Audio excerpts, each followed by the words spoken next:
Okay, here we are. Ladies and gentlemen, welcome to the bunker. Welcome to the maiden voyage of the audio slash video content of the bunker. Just talking about what an adventure that is. I think we picked a pretty good first guest for this new platform, and is our good friend Andy Andrews. He's been in the field for over 35 years, has investigated hauntings, cryptids, and has also recently gotten into the study of the UFO phenomenon. And he was on several teams over the years before founding Vapor in 2018, and that stands for the Valley Agency of Paranormal Research. He grew up seeing spirits since the age of 3, living on the land which saw some of the craziest bloodshed during the Civil War, Battle of Cedar Creek. He has studied demonology with Jeremy Leonard and exorcist Father Mike Ross. He's a part of Jeremy's Cajun Ministry Foundation with the title of Demonic Specialist. We love seeing you, Andy, every year at all the events that you help put together, but especially the Battlefield Bash in Gettysburg. And you're also currently manage Ghost City Tours, also in Gettysburg. Welcome, Andy. Thanks for having me.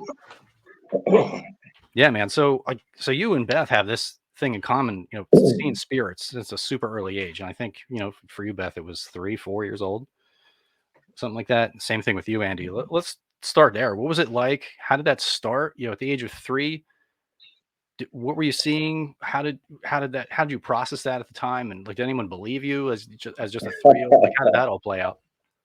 Yeah. So with the Battle of Cedar Creek, actually where my house sat at, right behind it would have been an ammunition dump, is what they called it. So it would have been where they would have melted down the lead to make bullets, stuff like that. Yeah. And so my grandparents, it was their property, but they gave my parents property to build a house on for their wedding gifts. So that's where we ended up at so that was pretty much, I guess, probably 7,500 yards behind my house where that was. And my grandfather, he would work at night, come home at like 2-3 in the morning, and they had a big floodlight that was on the side of the house that would go off by movement, and he would pull in and go to bed, I guess, or whatnot, but that light would stay on for a bit, and it was on my side of the house.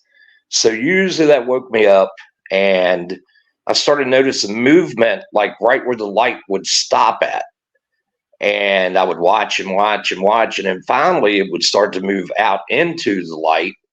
And what ended up happening was I would see, I guess you could say, full body apparitions. It was more, I don't know, it was really weird. Sometimes they would be like a vaporish kind of smoky look to them, but you could definitely tell they had like a rifle and stuff like that. Well, first thing that I thought was,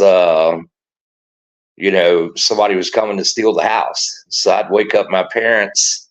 You're talking 2-3 o'clock in the morning, something like that. They would, first couple times, the old man would get up and go outside, call my grandfather. He would come outside, and after about 2 or 3 times not finding anything, they got pretty hot at me. So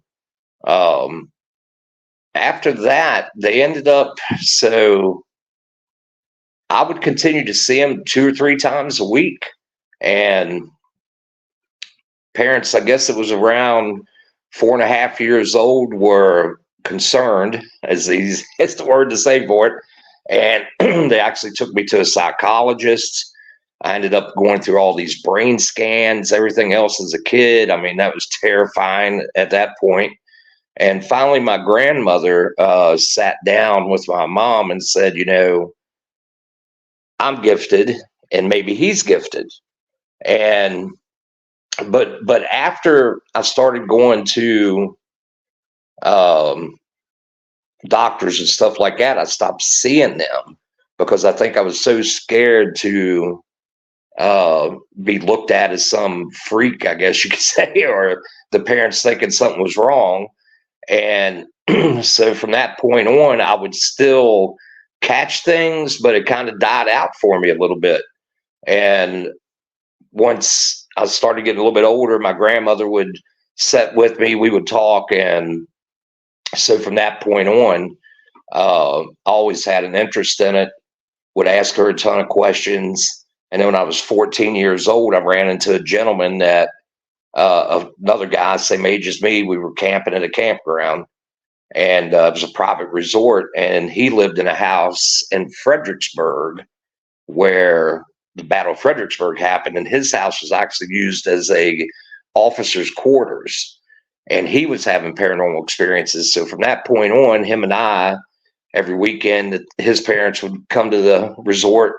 Mine was there. Him and I would go out and like start going into, I guess you could call it urban exploring at that time. And we had a little bitty cassette player, like the ones that you push, play and record at the same time, and put it in a house one night that was abandoned, and actually picked up some voices. And we thought, we didn't know what we were doing. And yeah, and that's about where it all started at. And 16 years old, we decided to take a trip to New York and went to Staten Island to Wagner College and listened to these people called the Warrens talk about the Amityville horror. And we were like, seeing all these cool instruments. And so from that point on, we just kept collecting places to go. And then I'd say around 35, 40 years old, I started to notice that I could feel things a lot stronger if I just took my time and kind of meditated and stuff like that. So that's where I'm at now, working on things. And yeah, I've always been a cryptid guy. My dad was a big UFO freak. So that's always been around.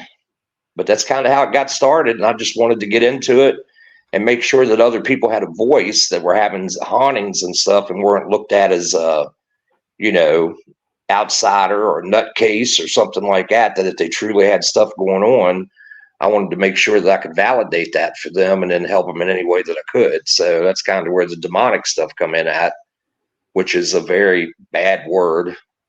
I can tell you, working with Father Mike, we don't run into a lot of cases hardly at all. So I'm loose with that. I'm very tight with using that word demonic. So yeah, and I think that's been, I mean, we've been investigating for probably, over 10 years. And I can't tell you one case that really was legitimately labeled, a demonic case. I mean, it is so, that's the one thing you always hear people that have been doing this a while, is how incredibly rare that ever happens. And it's, that's a whole different picture that's painted on television, but it's, every other bump in the night is a demon on TV. Exactly. Yeah, it's very sensationalized for sure. And yeah, me and Mike find out a lot of times when I go with Mike places, it ends up being somebody that's been through some trauma in their life. And I mean, I would say more maybe like poltergeist, maybe it's something self-made, in my opinion, where they've put so much energy and fear into something that it actually manifests something. And that's what we usually run into a lot of times. And then they start talking to it, and then they start like giving it all kinds of, they're giving it attention. And I believe it becomes self-aware after so long and is able to move things and stuff like that. And automatically they're demonic, and it's like, once you get them mentally stable and they're working on things, you notice the stuff stops most of the time. I agree. Yeah, Beth says it all the time. Same thing. Yep. Yeah, and we're lucky working with Mike. I'm lucky to have a counselor that donates her time to sit down and give 2 or 3 sessions usually to people.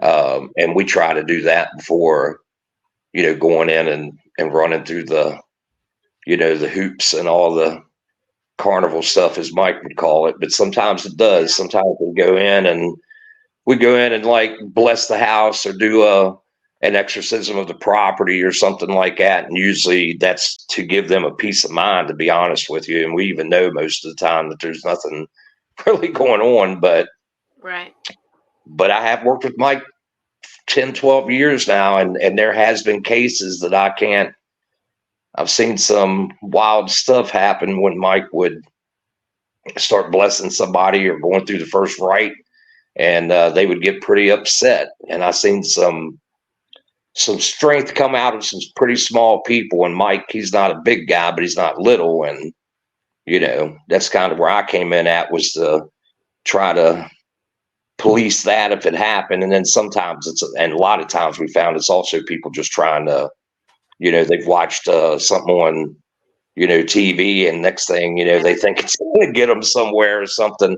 Right. And Mike, I don't know if you've watched Ghost Town Terror, but that show, the first season of it, Mike is actually the priest that they bring in at the end of the season. And okay. And he actually told him what he felt it really was, but that never aired. So, they just had him there kind of do his thing, and everything. And but he stays in constant contact with them, and they're saying that literally, she's saying, the owner's saying, literally, with everything and the TV crew's still there for the second, I guess, third season, that it's getting worse because of them. So, which doesn't surprise me, but we're thinking about taking a trip out there maybe this summer, in the summer. Oh, interesting. Okay, that's cool. Yeah, that's probably the number one sort of situation that we run into when we're doing private cases is there may be some kind of activity going on there. There might be some weird stuff going on there, but it's almost always a combination of, or one of the factors of, either extremely high out of control EMFs all over the house and ungrounded wires and all kinds of the whole energy field on the house is just awful, and or there's all kinds of emotional struggle going on with the family, and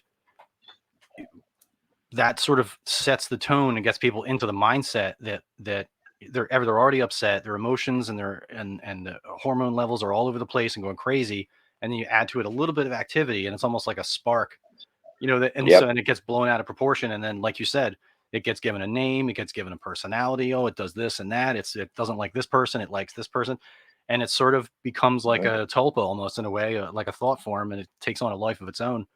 And when you quell the strife within the family and that energy calms down, then all the other activity also follows, and that calms down as well, for sure. Many times.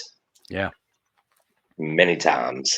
A lot more than what they show, for sure. Yeah So there's like so many things that we could get into, but the main reason that I wanted to call you on here is because I've, like we were speaking before we went live here, is I've been doing audio podcasts for years, but never had the luxury of the video part of the podcast. And so when I had plans to go to video, the first thing I thought of was, well, hey, let's highlight some of the images that we've caught, and we'll throw them up and we'll discuss them. And the main reason I wanted to have you here, Andy, was because you were present for this, and Beth and I went to Virginia. She bought a table at an event. The name escapes me. Do you remember the name of the event? No, but that's okay. Yeah, Paravation. Yeah. Paravation. There you go. Thank you, Andy. Yeah. So we go to the event. It was a low turnout, so there was a lot of time for people to chit chat and stuff like that. And there was a lot of investigators there, as well as vendors and stuff. And so we began talking, and we connected with Andy, and he says, oh, we got some local places to check out. I'm from this town, so let's go check out some spots. And we're like, oh, hell yeah, because I got my equipment with me. I'm like, already. Yeah. So he takes us up to this mountaintop, or this like mountain ridge, and like what? Why don't you set the stage for this little trip we took, Andy, and then we'll take a look at the photos and then we'll discuss it. So the spot where we went to was actually about 4 miles south of the actual biggest part of the skirmish of the Cedar Creek battle of Cedar Creek. So the spot that we were at, literally a day before the actual big skirmish, that was a Union camp out right there that we were at. In the morning 2 days prior, and forgot the dates, but literally the Confederates crossed Cedar Creek and snuck up in the fog and early morning into this encampment, and that's what the Union woke up to. So further studying that after you took this picture, I did find out that there was a lot of cavalry involved with that. So there was a lot of horseback that came in with the Confederates. But yeah, I mean, we just decided that, and actually, I wasn't even thinking of that spot when we went to the first place that we stopped at. But we had to leave and go out that way. And I was like, oh, I forgot about this. And that was my second or third time being there. And I've always heard things there, but I've never, not what you got. So. Yeah. So we just driving up this mountain road, and let me pull up the images here.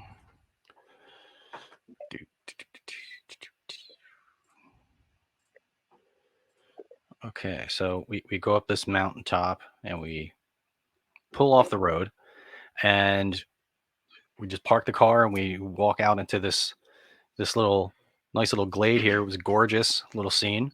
And it was about dusk when shortly before we got there, we found this cool little geocaching spot under a cedar tree, and we were just hanging out, going through all the stuff, and we had some equipment with us, like I said, so we decided to just investigate. And so I remember one of us had a speaker, and we started playing some bugle calls. I remember you pulled out, Andy, and we're just trying to get some activity going.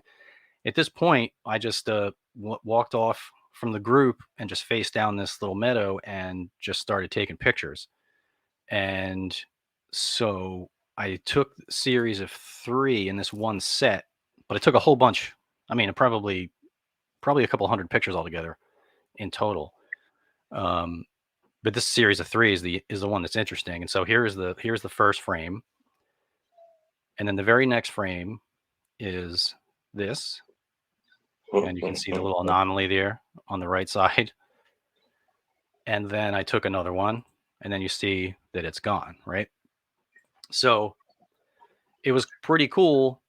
I immediately, I tend to take a lot of pictures and go through them immediately, a lot more now, especially.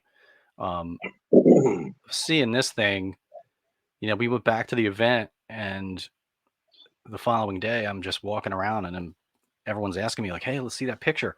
And so I'm showing it to a whole bunch of different investigators, and I think I got as many answers as to what this could be as there were investigators at the event. Yeah. So I mean, to this day, I've looked at it 100 times. I have no idea what this is. I showed this to some skeptics, and they thought, oh, maybe an insect or something like that. But the thing about this image I find strange is that, okay, there's no blurring in the background, so I didn't move the camera as I was taking it, right? You can see the images are nice and crisp. And this image itself, although strange and seemingly blurry, doesn't seem to be smeared, although I guess it could be coming straight at the camera or straight away from the camera if it's something, in fact, flying in front of it. But I can't make heads or tails of this thing. I've heard everything from a dog in sunglasses to a soldier to a turkey. Native American. A Native American. Yeah. Yeah, we even Yeah. somebody pointed out at the store, since I have a copy of it up on the wall, and we were looking at it, and somebody pointed out that it looked like maybe the early manifestation of a horse. And I'm like, and I can see kind of what they're saying, but yeah. Okay. But that's another one out of probably 100 that I've heard as well. Because people come into the store and they want to see things, and I kind of tell them the backstory and I show them that, and they're, completely like us, just Yeah. I've had the same thing. Somebody said a bat flying by, and I'm like, there's no, No bat. Well, as far as we yeah, know. there's, I don't, Well, yeah, we didn't see any bats. no, and yeah, I can't explain it either. There was a boatload of lightning bugs out, Yeah, I do remember but that. Yeah, but that was later at night when it this got was darker. it was later. Yeah. We didn't see any of them. Yeah, and no one was standing. You were there, Andy. No one was standing there like a person. No, Yeah, I purposely stepped in front of the rest of the group Yeah. so that I could just get a clean shot of the meadow. Because honestly, I wasn't necessarily trying to catch anything. I was just like, wow, this is really beautiful. And so just started snapping sets of 3 because that's just habitually what I do. That's what you do in the paranormal world. And yeah. And Yep. That whole night we were getting a lot that whole night, hearing things and, sensing Mhm. things. So yeah, it was a good night. yeah. Absolutely. I mean, Yeah, that's what I've always experienced out there is more audible than anything else. Hmm. And but yeah, that's definitely been a subject of talk at the store. I know at Ghost City, trying to figure out, you can Yeah. imagine all the pics that we get from tours and stuff, and I'm sure. and nothing like that though. Yeah. I can't wait to take a road trip there and just come and visit and love to stay. And yeah, I'm come and see you, Andy. That'd be fun. Absolutely. Yeah. Yep.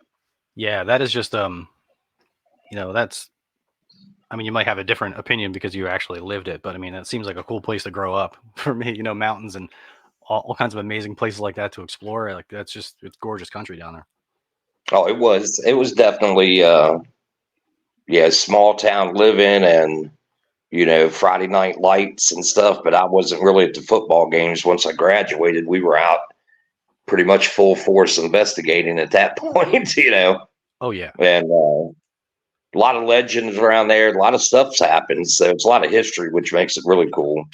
And my grandmother, she's just turned 103. Oh, God bless her. And Whoa.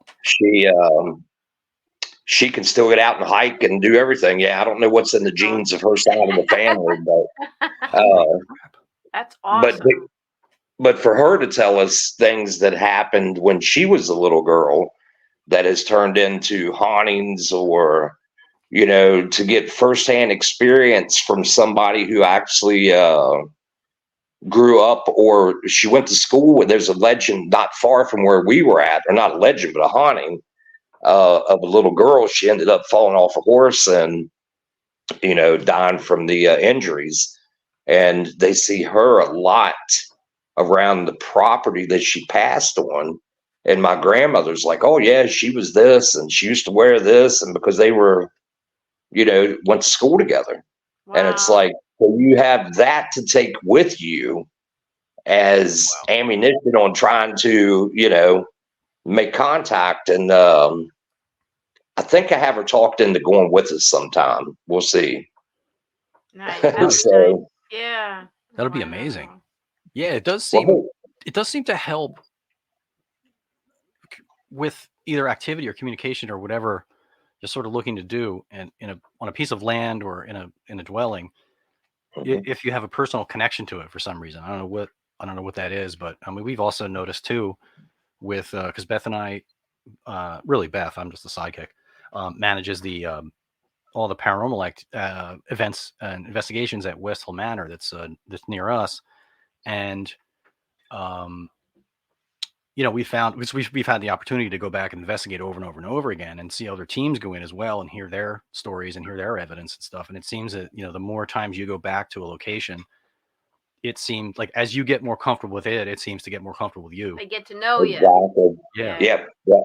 And if things just go easier, or you seem to get more activity or more voices or whatever. Yeah, it's interesting. Yeah, I explained that. Somebody asked me the other day, they were like, well, how do you get, because I've been doing the Jenny Wade house. Oh, I at least go once or twice a year. And now that I'm in Gettysburg, I've been this year twice already. And nice. We were there last Saturday night, and, I was getting whatever I pulled out, something was making contact. But the thing was, the guy that took us in there from the company that owns it, he stayed with us.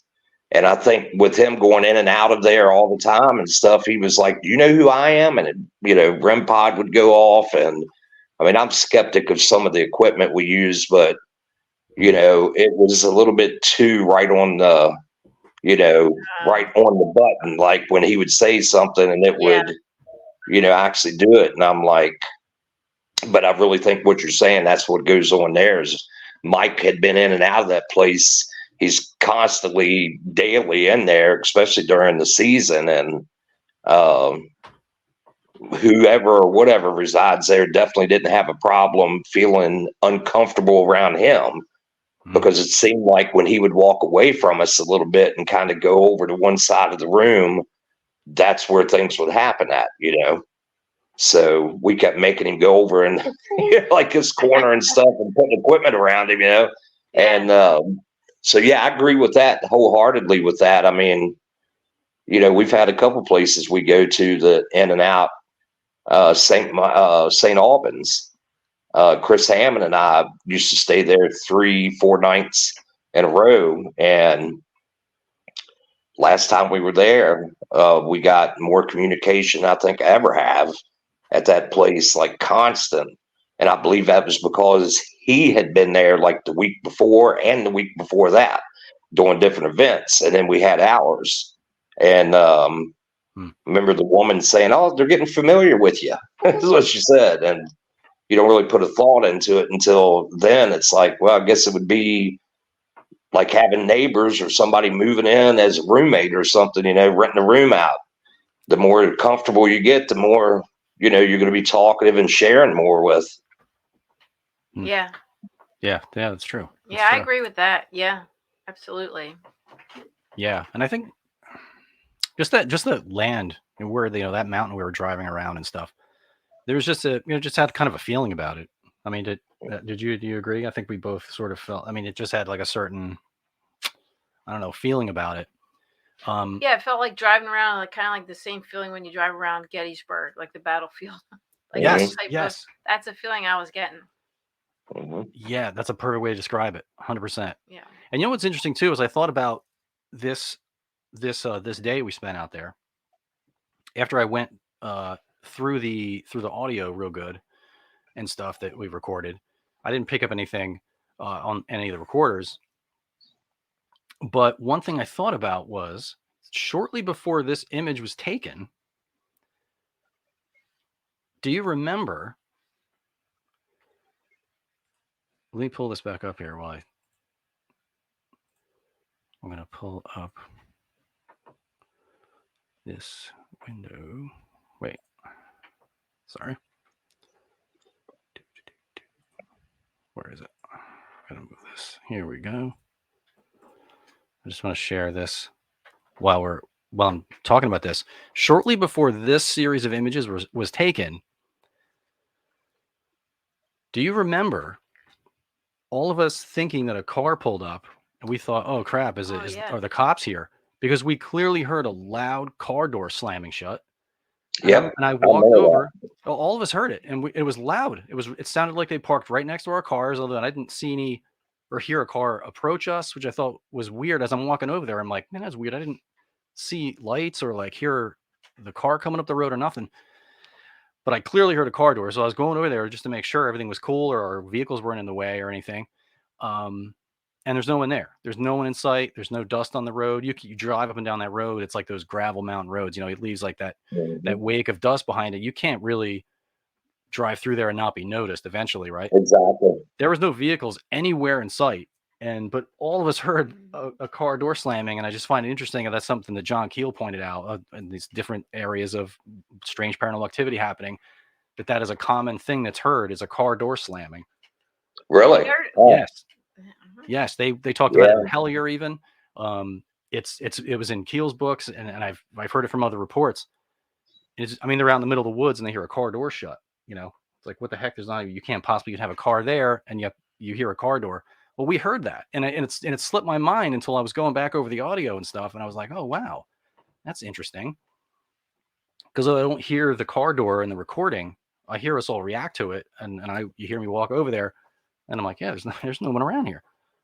Just Yeah, there was an because I thought afterthought. somebody. Weird. Yeah, I thought somebody had walked back to get something out of the car, Yeah. but then and everybody was standing around, and I'm like, that was weird. I remember that very well. Yeah. Yeah. Yeah, absolutely. So, and it's just interesting how like certain things of a paranormal nature happen to you that are super weird that you just uncharacteristically just sort of forget about. Hmm. You know, and if you don't document it, write it down, or mention it to someone else, it'll get forgotten about. And it's just weird how like super weird stuff can happen to you, and you can just kind of forget about it, go back to sleep, or just go on with what you're doing, and not even paying it. Like that incident we had in North Jersey with the weird guy that walked up and sniffed me and then walked away while we were investigating a That's UFO. another story, Andy. It's weird. Right. That sounds interesting. Yeah, that's actually the first episode of the Bunker audio podcast. We talked about that case because I went up to North Jersey to investigate the 1975 Stonehenge incidents. And what was cool is I had the report in my hand, and so we traced the exact route that the main witness took through this park in Bergen, North Bergen, and yeah, and then like all of a sudden, some weird stuff happened to our radio, and our GPS went all crazy, and all this feedback started coming through our radio at the same point of the road where this guy saw this UFO, and it affected his radio. So we were like all freaked out for a minute. Nice. We were in the park, and we're just sitting there taking a break shortly before we're heading back, and this guy comes out of nowhere, just walks up to me, and just starts sniffing me like a dog. And like a normal looking guy, he wasn't homeless or like disheveled.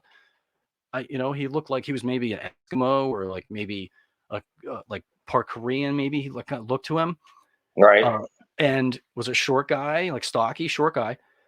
Looked totally normal. Was dressed normal. Like was just walking along with other people that were walking their dogs and stuff around this lake. He walks up and sniffs me, walks away. And but the weird thing is that Beth and I were just like frozen. We couldn't react. I couldn't think. Because we were like, what the we were F stunned. is going on? He's like, Yeah. But yeah, that's the Men in Black alien story. That's a whole other thing. We'll get into that. Which, can be related, but yeah. Right. Yeah, but it's just it's one of those things that like we should have reacted and jumped up and like, what the F's wrong with you? What what I mean? Like, what the hell's going on? What's wrong with you? Like nothing. We had no reaction. We just stared at him, watched him walk away. Right. And then just went about the day, and we're like, oh, that was weird. I mean, I would have probably done the same, but like, there's a certain point of weirdness where you just don't have any kind of answer or anything, Yeah.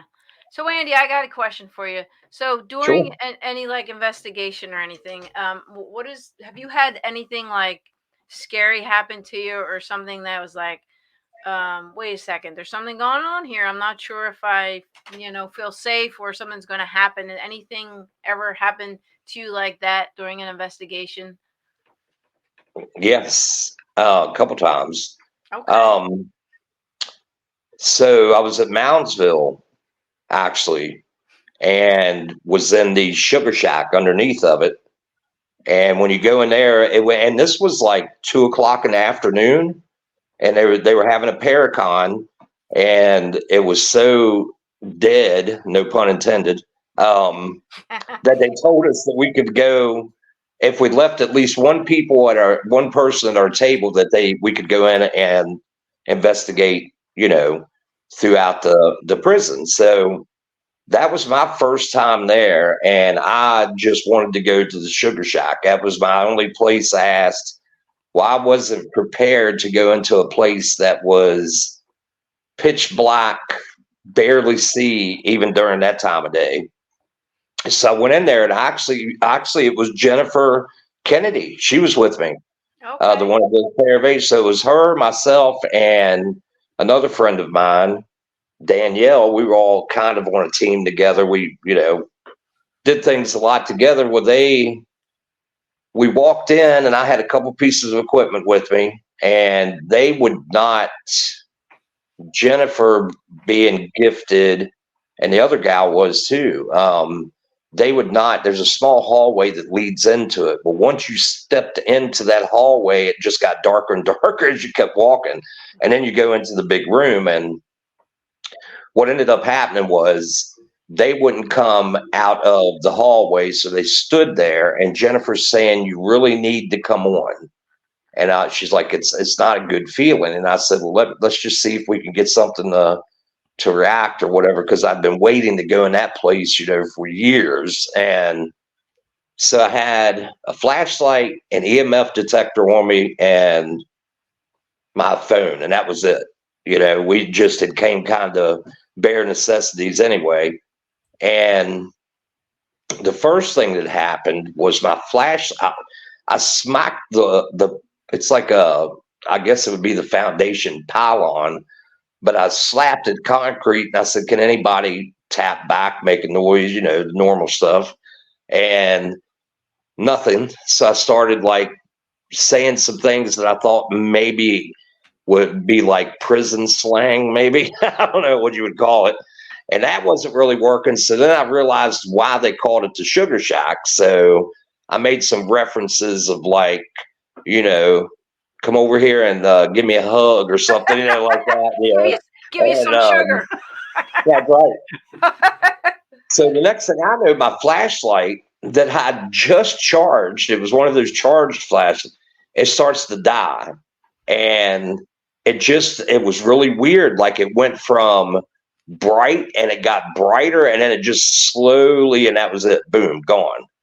And so by this time, both of them are really freaking out because we told you, me, I'm pushing the envelope, you know what I'm saying? And so it wasn't so bad. Like the EMF detector nothing was happening, but I pulled my phone out to use the flashlight. And right before we had went in there, I'd set my phone up to do any kind of EVPs that I could pick up on the phone. And it was like 76%. And I just remember that number, 76%. And I pull it out, I cut the flashlight on, I look down, and it's starting to blink.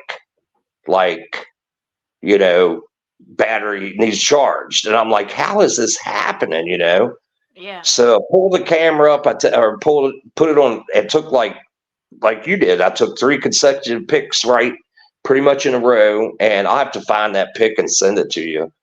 But as the phone finally dies and I'm walking away, something smacks the wall twice like I did.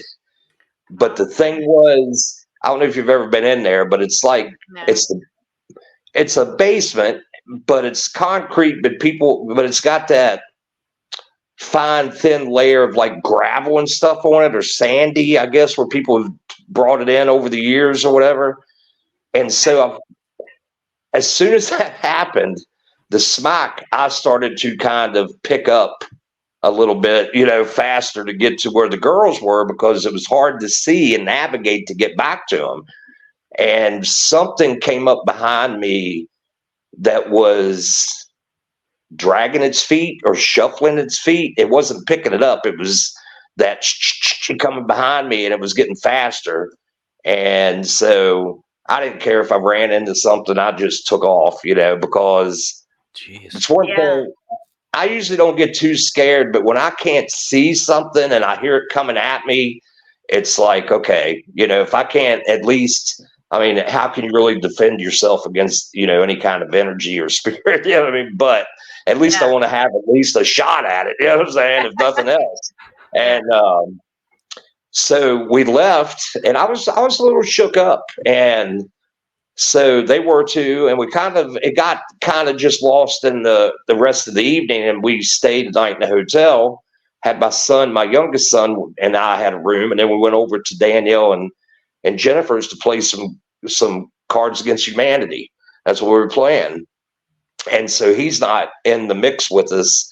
My son isn't, and he wants to play on my phone, so I give it to him, and he starts looking through the pictures, and he says, "Who's this?" And I said, "Do what?" And he shows it to Jennifer, who turns automatic just pale. And I'm like, what are we looking at? Because, I love Jennifer to death, but she could sometimes be a little extreme, you know what I'm saying? And it's like, and they show it, and this picture is it's a human form that goes up to the neck, at the bottom of the neck, and then the neck was like 16, 18 inches long, and then a scrunched face. But you could see the tennis shoes. You could see, like, it had high top shoes on, and you remember how, so it had high top shoes on, but the tongues were hanging out, which would have been like an 80s style, you know, back then and stuff like that. And then it had, like, remember the old jogging shorts that kind of have the, you know, they come up and do this number, like kind of, you know, they're not solid at the bottom like shorts. Yeah. And then it looked like a shirt that was either showing the midriff or they had it tied up in the front. And so I'm looking at it. Well, one of the guys that was giving tours there was actually a prison guard when it was open. And everybody's like you had happen. Everybody's looking at this picture and they're freaking out because the face just does not look human. And he says, that makes a lot of sense. He said, the Sugar Shack, the only time they really went in there is when the weather was too bad outside. So they had pool table, or not pool table, ping pong tables down there and some stuff. He said, that looks like what they would have wore back then. And he said that would have been somebody advertising, is what he said. And I think back about everything that I was saying and stuff like that. Yeah, you did ask for a hug, Andy. True. Yeah, my own fault. You asked for some sugar. Yeah, but the creepiest thing was this thing started visiting me at home. Oh boy. Like, in my dreams and stuff, because we had made a date. We had made a date to go back and investigate it like a month later for an overnight one.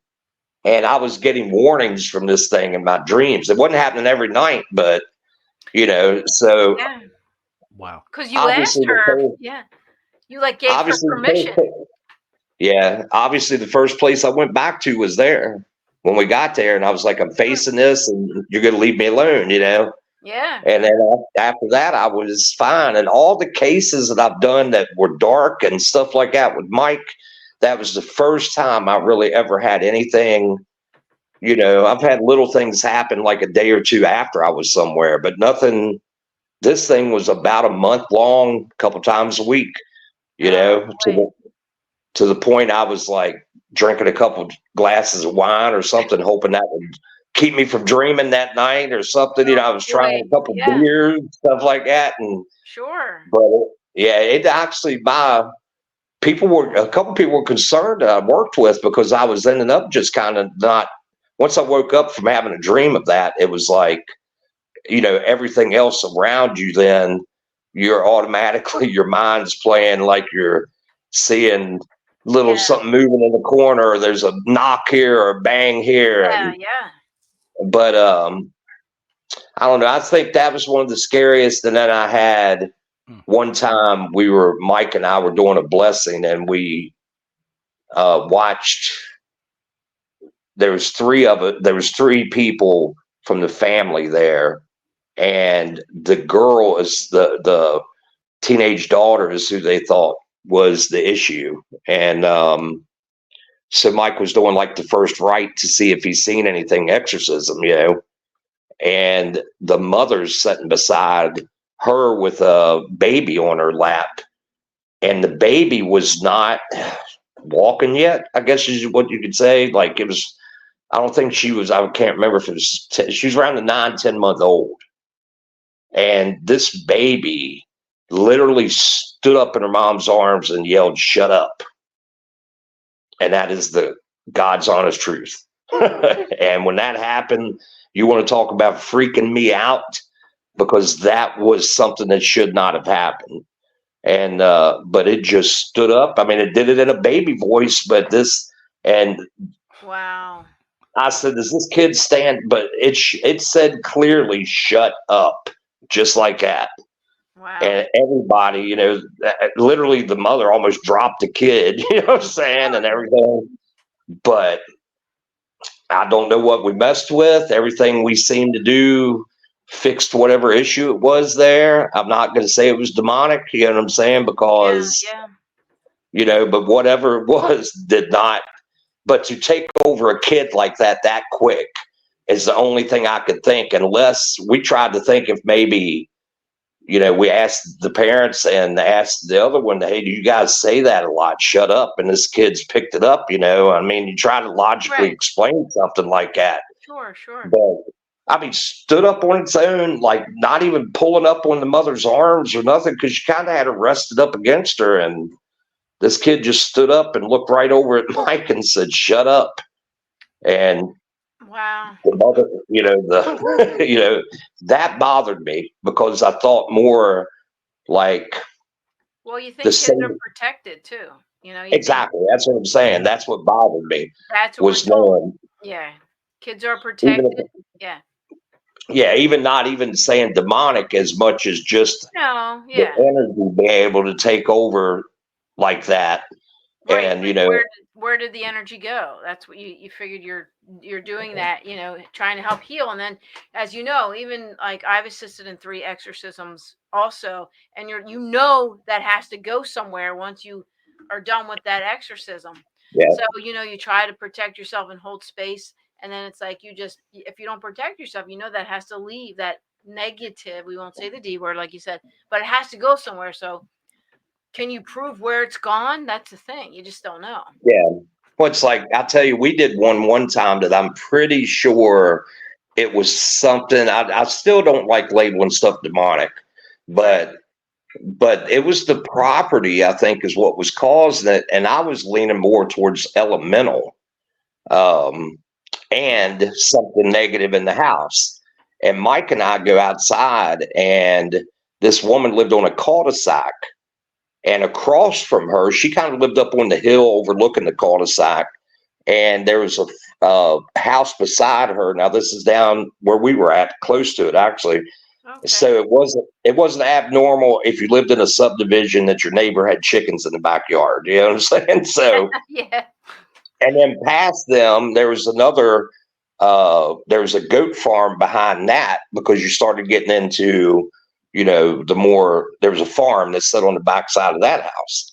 And Mike we go out and put, some medallions down, stuff like that. And Mike and I are doing, a blessing. Well, actually, Mike was doing what he calls exorcism of the property. And then you seal it, bless it, seal it. And so Mike was like, got to that point to where he's pretty much, being very stern that you're getting out of, removing this from it. And no kidding, all of a sudden, like, we heard these chickens went crazy. Like, they just, man, we thought there was like a fox attack going on or something. Wow. But the thing was, it was almost like you could see them, different parts of the yard where chickens were, they were jumping and flying away. And then the next thing, we see the goats jumping like out of the way, but we're seeing nothing, you know what I'm saying, running away from us. And then we hear like boom, like at the end of it, where like something ran in the barn that was like, I don't know, a good 500-600 yards away from us. And I don't know. That was the weirdest thing that ever happened. And Mike and I still talk about that. Like, you can imagine in your mind's eye of something running, and these things are getting out of its way and stuff and that's what it was like, but nothing seen. So obviously that showed us that they definitely leave, but like you're saying, where do they go? Yeah, you send them to the ends of the earth, the deepest oceans, and you just, you send them there. But yeah, that's like, I also do house cleansings and house blessings because I'm an ordained minister too. And, right, a couple times, and then people are like, well, why don't you charge for that? I'm like, listen, this one family we went out to, and it seemed like, yes, it was a husband and a wife, and the husband kept having like something come into bed with him every night.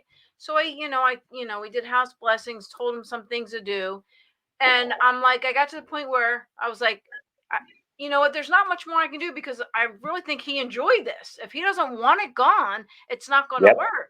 And that's why I don't charge. I'm like, I can't guarantee that this thing, whatever's going on, is going to leave. But you say that, yeah, it keeps coming back. But I'm like, do you want it gone? I didn't think he really wanted it gone. So how can you help somebody if they're not going to help themselves? I've been there. Yep, Right? I've been there. Yep, I've been there. Yeah, we had a gal that was she was being bruised up and everything else, and she wanted to know what it was, but actually, I think she enjoyed what was going on. And Mike and I went out there because that actually Mike's church, his diocese sent him out there. And once Mike got there and she's talking to her, she's just, oh yeah, she was like, it'll wake me up in the middle of the night. And, she had watched some TV, so she had names for it, like succubus or incubus or whatever they call it. And she's like, but what was crazy is she was a dancer. You know what I'm saying? And so Mike's like, I think she literally likes what's going on. So he's like, I can bless and cleanse, and that's all you can do. I mean, at some point they got to take care of themselves or want it, like you're saying. You have to want it gone. Yep. You know? And many times, man, we've ran into people that are using it to gain attention from others, and it's not them that's calling us, it's the other members of the family or friends that get concerned. And then you go in there and it's like, man, you can do whatever you can, and and tell them what to do, advise them, and they just don't. Yeah, because the people that I was just telling you about, it was the wife that was calling. It wasn't him, the guy that this thing is spirit or is getting into bed with him. Because I told people, I said, 90% of the time you create your own negative energy or your own negative entity by the life you're living, or something that they did when they were younger, invited, made it, that saying, made a deal with the devil. But you know what I'm saying? They just did some choices. And as a child, it just, sometimes it doesn't come out as strongly. And now they're an adult and they're like, oh, this is happening. I can't control it. Can you help me? And I'm like, well, what did you do? Did you ever do this? Did you ever do Ouija boards? Did you ever, are you living your life? You're an alcoholic? You're doing drugs? Like, what's going on? There's like, there's like so many questions, over 50 questions that we ask, because we need to know what we're walking into. And some of them lie, they lie. Oh yeah. About, yeah. Oh so yeah. It's interesting. Yeah.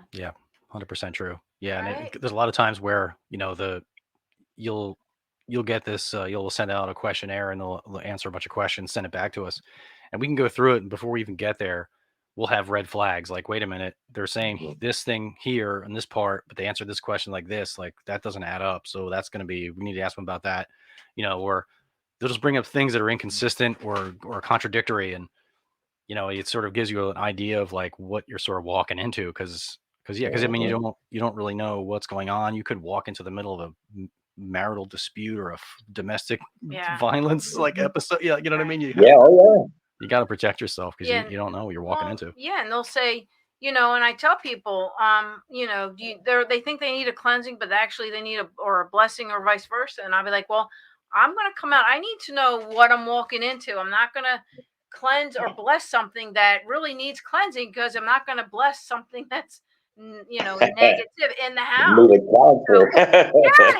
So you really need to know what you're doing when you do this stuff. Right. We've had some wild ones ourselves. Yeah, I believe it. Yeah, 100%. Because and yeah. The other thing too is like, like we were talking about earlier, is how much of this activity was taking place before these people got there? Was this activity happening to them before they moved to this place? Did it start when they got there? Like all these details are, they invited in, right? And it's either the house, the person, or the land that needs the cleansing or the blessing. So, and usually when we like you, Andy, when you do the house cleansing or blessing, you also give a blessing to the land or cleanse the land when you after you're done, because you just do. Yeah, that's what I was going to get to next. Yeah, like we just, as a matter of habit, kind of no matter what's going on, if we're going somewhere and it's like the place that like you, Andy, you grew up in on an area that was a battlefield. Beth grew up on a Native American on a verified like Native American reservation, Mm. and Yes. woke up seeing Indians Yeah. like in a room and stuff, and Yes. so like we kind of we understand that like this this land was basically stolen, and a crazy genocide took place, and so everywhere you go is an Indian burial ground, in my opinion, in North America. So we sort of, if there's woods nearby, especially, or a creek or a stream or something that would have been sacred to the native tribes, like we just make a habit of giving them an offering anyway, just Yeah. because it can't hurt.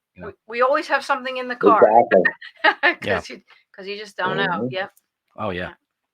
Yeah, absolutely. Yeah, that's one thing, man, that if I've run into something that has Native American ties when we're doing an investigation, I stop right there. I have a couple friends, I got a guy that's he's not really a team member, but I could reach out to him. He is, his mom was actually a shaman, and I don't know, I mean, you can tell he's Indian, but I think his dad was, man, it's like a weird mix, but it's Native American, and I think like, oh man, what do they call, not Alaskan, but Inuit. Eskimo. Yeah. Anyway, yep. But he has some really weird beliefs because he has it from both sides of the family. But he has always done very well with me and anything Native American. And because I don't even try to touch that, I think that's some of the strongest energy that there is out there. Just because they just believed, I mean, they literally put everything into it, in their belief system. They're not quite like we are today. I mean, we do, but we can cut a television on and find out the news, and they would get weather at a weird time of the year, and it was spiritual, for them. Right. So, but yeah, we got talking about Native American. I'm not going to say what place it is, but there's a newer place in Gettysburg now that you can rent to. That's opened up for investigations. Oh, where's that? And we'll talk about it sometime. Okay. But the owners are very charismatic, I guess you could say.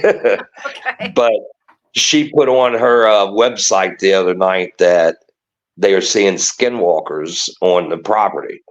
And I'm like, we are. But, I mean, Gettysburg was known. There was, checking back in history, there was literally they have records of, I guess, when unfortunately we took them prisoner or whatever, they had records of so many of them right there in Adams County, kind of like in the Sox Bridge area, like down in that way. Never heard of And that. so, I mean, but a skinwalker in Gettysburg, that like just really. So it's at her dwelling where she lives? That's what she's saying on the property that we're going. I don't think I want to see a skinwalker. Yeah, but hold on. See that? Yeah, I don't want But now, a couple days later, she says that she saw Jesus on her property, who told her that the skinwalkers were not there to cause any harm. So so I'm assuming she's like Catholic. I guess that's her religion. If she believed, like, if she saw Jesus. So no idea. We have to find out what's going on in her life, and then we'll see. I'm just saying, that's what you do. You investigate. First rule of thumb being a paranormal investigator, you debunk everything first, as you know. Yeah. Yeah. Sadly, it's probably I've heard that it's a very active home place. But how do we know if they're thinking stuff like that? Maybe they're doing rituals or something. I don't know. She's very hippie-ish. We'll volunteer our time with you if you want us to go. I'll go with you, Andy. Yeah, let's do it. Yeah. Because you know what, we do this work to help people too. Because Exactly. you know the paranormal. Okay, lots of drama. We've been in 2 groups before. We won't mention them. Lots of drama. So we're like free agents, and I know you've been through lots of drama too.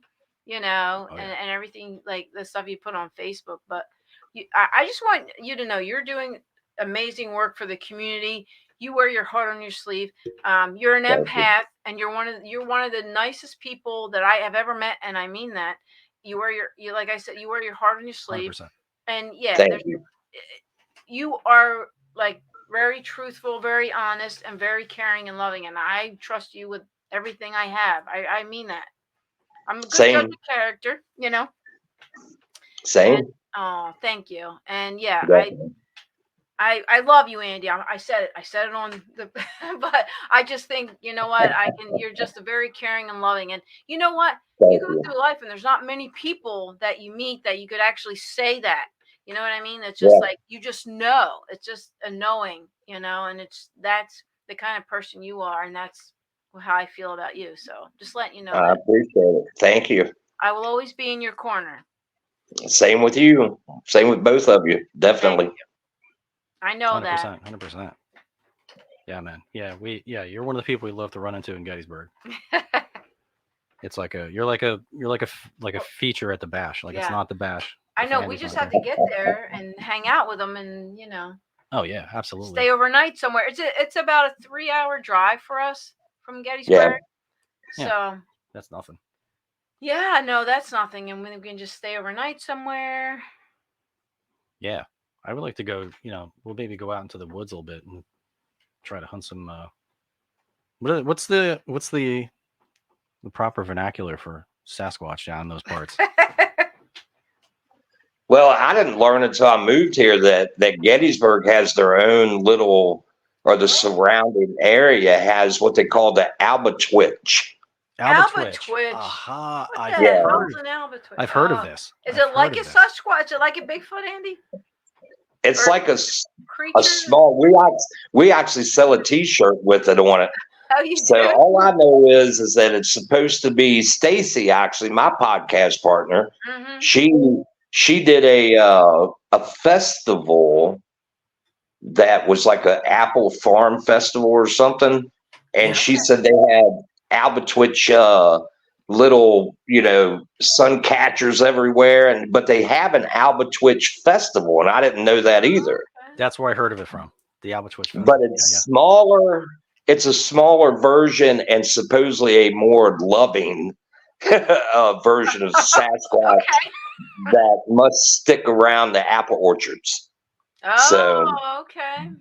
But supposedly when you get in their territory, if your energy's not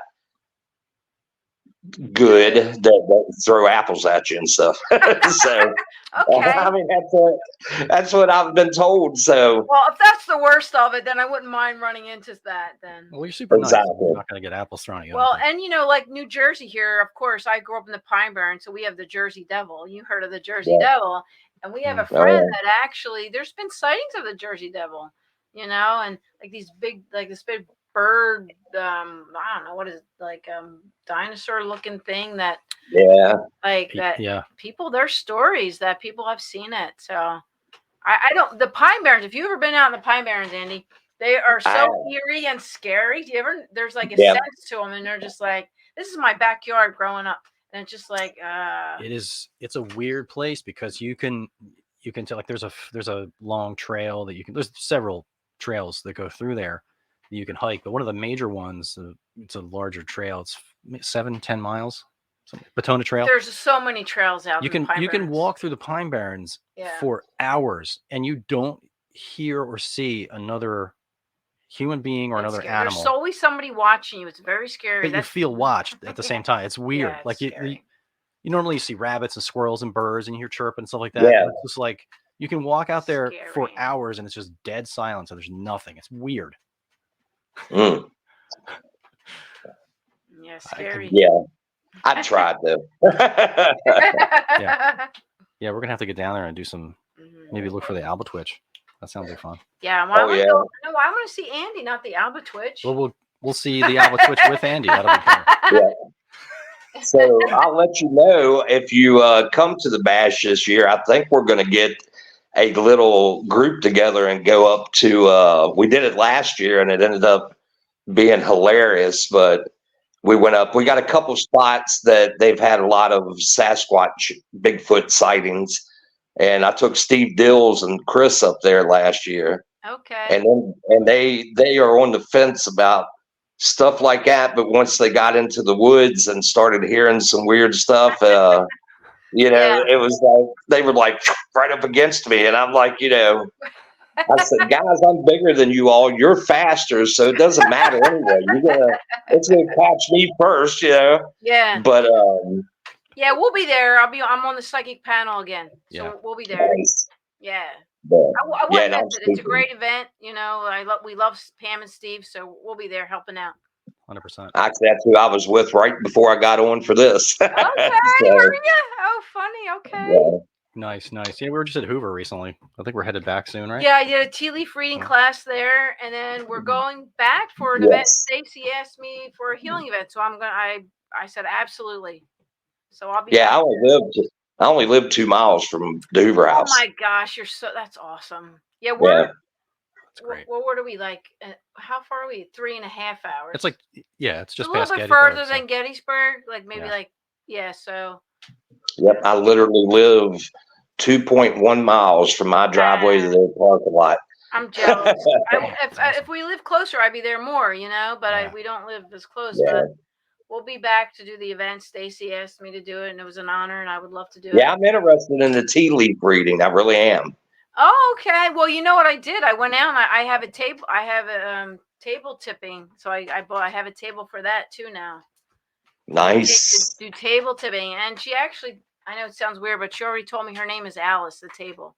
So nice. I'm ready to do that. Yeah, I'm going to bring that. So it'll be good. Yeah, hell yeah. Awesome.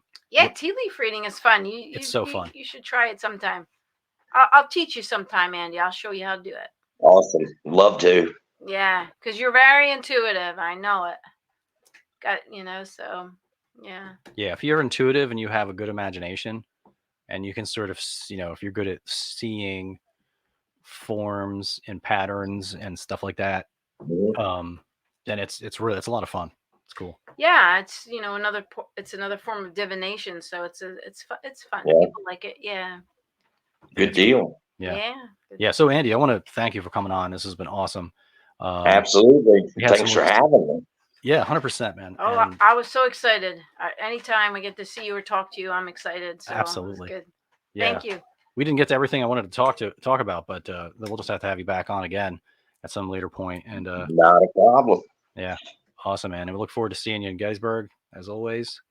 And if not, we'll see you before that. If you're going, yeah. Oh no, Gettysburg's July. Wait, yeah. Is it July? Are you going to Pennhurst this year? Probably. Okay. Yeah, we'll be at Pennhurst. Yeah, we're working Pennhurst. So, sweet. Yeah. Yeah, we help Bob out and Gina. Bob and Gina. Yeah. We get to hang around the VIPs. Yeah. Yeah, I was there last year. That's where I was at. Was back with Bob and Gina. And, that's right. I mean, yes, yeah. Well, come on out again if you can make it.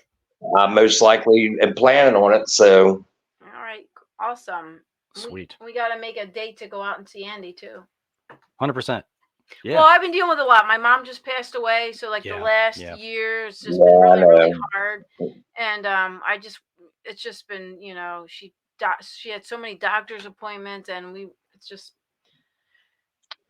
sad and unfortunate. But yeah, at least she's not in pain anymore. She was in severe pain, so that's exactly right. Yep, that's exactly right. And that's all that matters. She's with my dad now, so that's it. Yes, way sir. better place than we are. That's what I always say. Yeah, right. Yeah, absolutely. Yeah, I agree.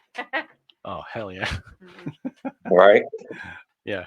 We're in the midst of a dumpster fire. Yeah. No. Oh man. Yeah. So thanks again, Andy, for coming on, and absolutely. We'll see you next time. Thank you, Andy. It's great. See you guys. Love you. All right. See you soon. You know that. Yeah. Talk to you. Yes, sir. Okay. Bye, guys. Bye. Bye.